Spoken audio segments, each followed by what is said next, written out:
안녕하세요. 오늘은 손흥민 선수가 없는 LAFC가 어떻게 토론토를 상대로 값진 승리를 거둘 수 있었는지, 그리고 그 과정에서 얼마나 단단한 팀으로 거듭났는지를 집중 분석해 보겠습니다. 그리고 영상의 후반부에서는 이제 한국으로 복귀해 브라질과의 어매치 출전을 앞두고 있는 손흥민 선수의 활약과 기대에 대해서도 자세히 다뤄보겠습니다. 자, 그럼 시작해 보겠습니다. 손흥민이 없는 LAFC가 시험대에 올랐습니다. 어찌 보면 이런 말 자체가 좀 아이러니하죠.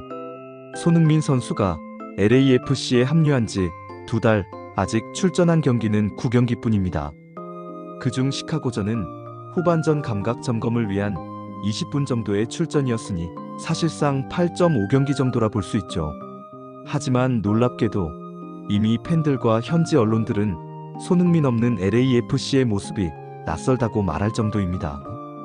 단 2개월 만에 MLS 전체를 뒤흔든 손흥민의 존재감. 그가 남긴 변화는 단순한 득점력이나 스타성 그 이상이었습니다. 그런 손흥민이 이번 어매치 소집으로 한국에 복귀하면서 LAFC는 오랜만에 손흥민 없이 치르는 경기를 준비해야 했고, 상대는 바로 동부 컨퍼런스 12위 토론토였습니다. 체른돌로 감독 역시 경기 전 기자회견에서 손흥민과 부안가의 공백을 솔직히 인정했습니다. 준비한 방식이 효과를 보길 기대한다. 하지만 내가 선택할 수 있었다면 손흥민과 부안가를 선발로 내보냈을 것이라며 아쉬움을 드러냈죠. 경기는 LAFC의 20완승으로 끝났습니다. 하지만 그 과정은 결코 순탄치 않았습니다. 경기 전 발표된 4-3-3 포메이션은 실제로는 5-3-2 변형 형태로 운영됐습니다. 손흥민과 부안가 대신 공격 선봉에 나선 선수는 바로 에보비세와 마르티네스. 이 둘은 대부분 벤치 멤버로 활용되던 선수들이었기에 기대감보다 걱정이 더 앞섰던 것이 사실이죠. 하지만 경기 시작 13분 만에 에보비세가 선제골을 터뜨립니다. 토론토가 후방에서 공을 돌리던 상황. LAFC의 전방 압박이 시작됩니다. 당황한 토론토 수비가 공을 빼앗기고 에보비세가 공을 가로채 그대로 단독 돌파. 침착한 왼발 슈팅으로 골망을 흔들었습니다.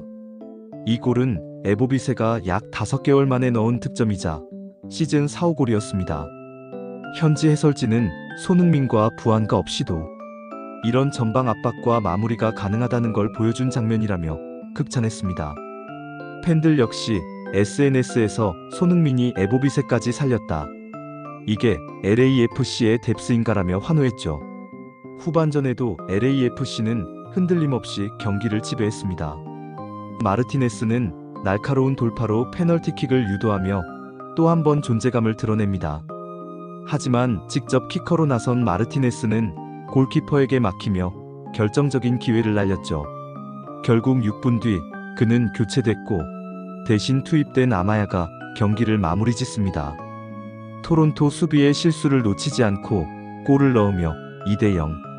손흥민과 부안가가 빠진 상황에서도 LAFC는 단단하고 효율적인 축구를 보여줬습니다. 이 승리로 LAFC는 승점 59점을 기록하며 서부 컨퍼런스 3위로 올라섰고 선두 경쟁도 이어가게 됐습니다. 그렇다면 질문이 하나 생깁니다. 손흥민이 뛰지 않았는데도 왜 LAFC는 여전히 강력했을까? 그 답은 손흥민이 바꿔놓은 팀의 분위기와 철학에 있습니다. 체른돌로 감독은 손흥민 이적 후 공격 마무리 훈련이 확연히 달라졌다고 말했습니다.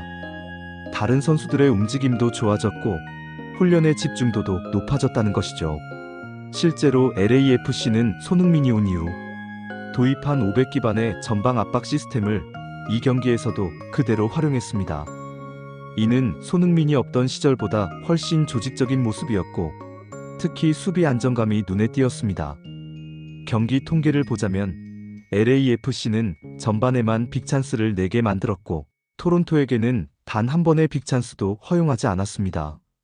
슈팅 숫자는 비슷했지만 유효 슈팅과 결정력에서 LAFC가 확실히 앞섰죠. 처음 손흥민이 LAFC에 합류할 때 많은 사람들은 우려했습니다. 손흥민과 부안가는 똑같은 포지션 아니야? 둘 다 왼쪽 윙어인데 공존 가능할까? 하지만 지금은 MLS 최고의 듀오가 됐습니다. 손흥민은 한 인터뷰에서 이렇게 말했죠. We are both very similar players. But because of that, we understand each other better. We talk a lot. 서로 유사한 플레이 스타일이 오히려 이해와 예측을 더 쉽게 만들었다는 것입니다.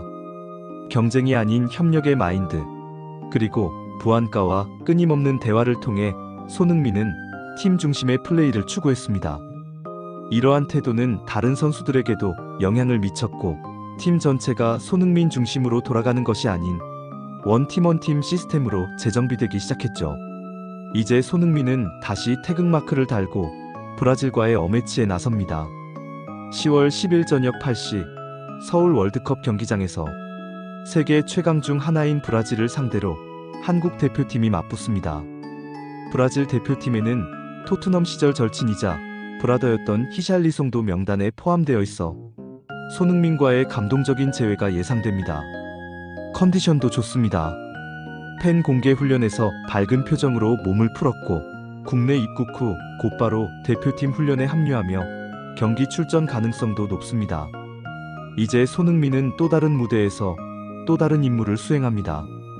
LAFC를 바꿨듯 대표팀에도 새로운 에너지를 불어넣을 수 있을지 모두가 기대하는 순간입니다. 손흥민이 없는 LAFC는 더 이상 약하지 않았고 손흥민의 리더십은 그가 없어도 팀을 움직이게 했습니다. 그리고 이제 손흥민은 또 다른 팀, 대한민국 대표팀을 위해 뛰게 됩니다. 과연 손흥민이 브라질을 상대로 어떤 모습을 보여줄까요?